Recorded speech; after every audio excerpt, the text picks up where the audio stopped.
నేరం చేయకుంటే నీకు అర్థం కాదు.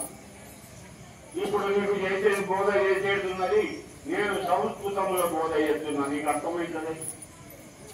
నేను ఇంగ్లీష్ లో బోధ చేస్తాను, ఇప్పుడు నీకు అర్థమవుతుందా? గురువు నీ మేరమే ఉండాలా, నీకు వచ్చిన భాష చెప్పాలా, నీ భాషలోనే నీకు అర్థం చేపిస్తే అర్థమైంది.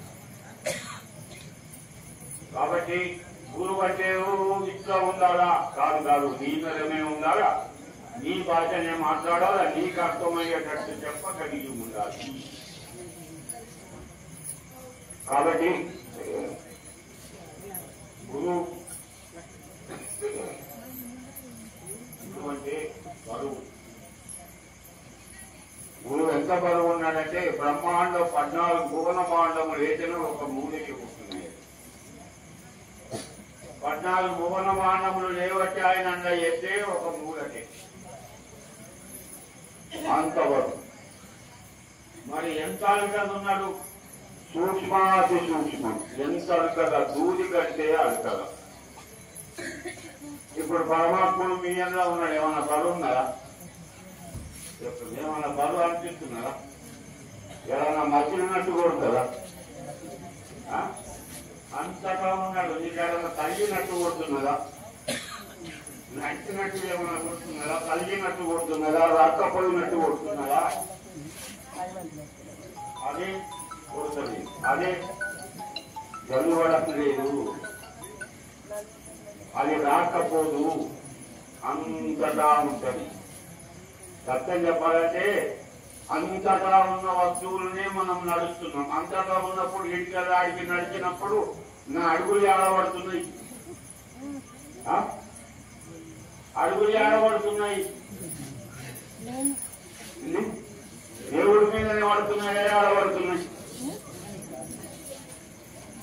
కానీ మనకి ఏమీ లేదు, దేవుడి మీదనే అడుగులు పడుతున్నాయి. దేవుడు చెయ్యబట్టి మనం నడుస్తూ ఉన్నాం, అడుగులుగా దేవుడి మీదనే పడుతున్నాం. కాబట్టి ఇక్కడంటే మనకు దేవుడి ఇక్కడ కావాల్సిందా చేసి నేనే చూడగా అదే ఉన్నదాన్ని మొదలే అంతటా ఉన్నప్పుడు మరి ఎట్లా అంతటా దేవుడు అంటే నేను నడాలా చెప్తాను.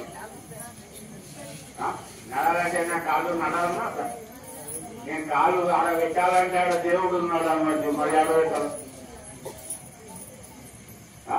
ఏడబెట్టాలి మరి ఆ కాళ్ళు.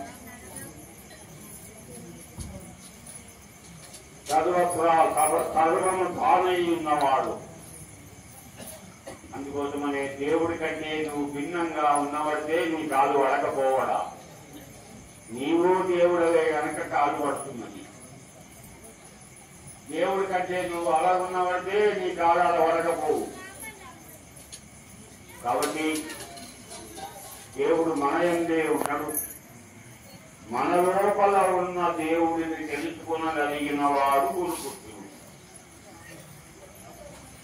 వాళ్ళు చేస్తున్నారా? మూడు చేయకపోయి నువ్వు చెయ్యు.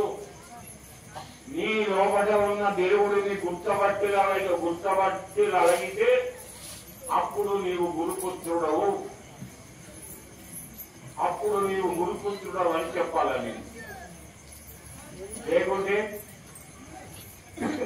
పిల్లడివే, ఇప్పుడు పుట్టిన పిల్లడివే అన్నట్టు. ఇప్పుడు పుట్టిన పిల్లాడికి ఏం చెప్పొచ్చు? కథ చెప్పొస్తారా? ఏమన్నా మాటలు చెప్పొచ్చు. అందుకోసమని ఉపదేశం తీసుకున్నప్పుడు ఎంత ముఖ్యమో మంత్రమును మననం చేసుడు అంతే ముఖ్యం.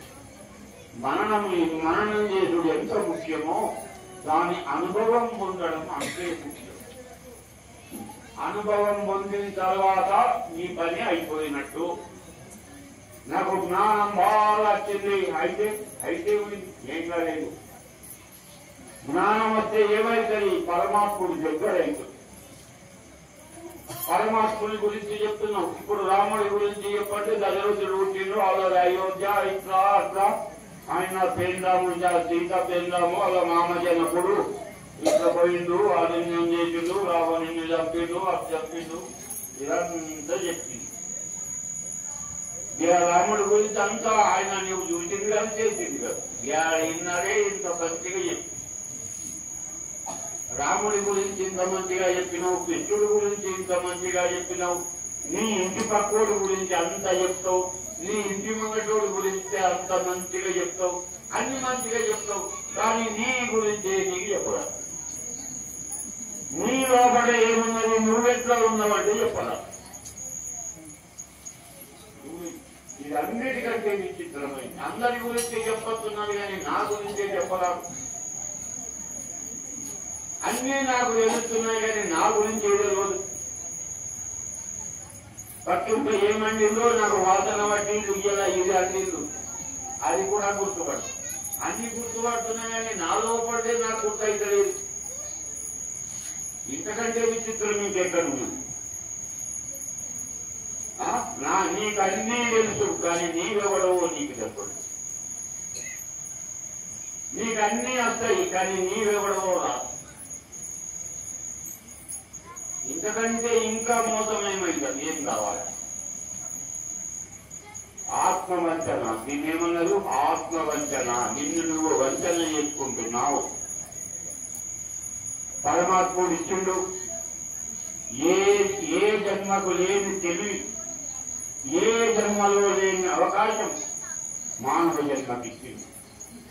నువ్వు అన్నిటినీ గుర్తుపట్టగలుగుతున్నావు, ప్రతి దాన్ని గుర్తుపడుతున్నావు. గుర్తుపట్టే తెలివి మానవ జన్మ ఒక్కడికే ఉన్నది. ఇప్పుడు పెద్ద పులి ఉన్నది, అది పెద్ద పులి అని నేను గుర్తుపట్టినా, నన్ను అది గుర్తుపట్టిందా? పట్టిందా? చెట్టు దగ్గరకు పోయి పలా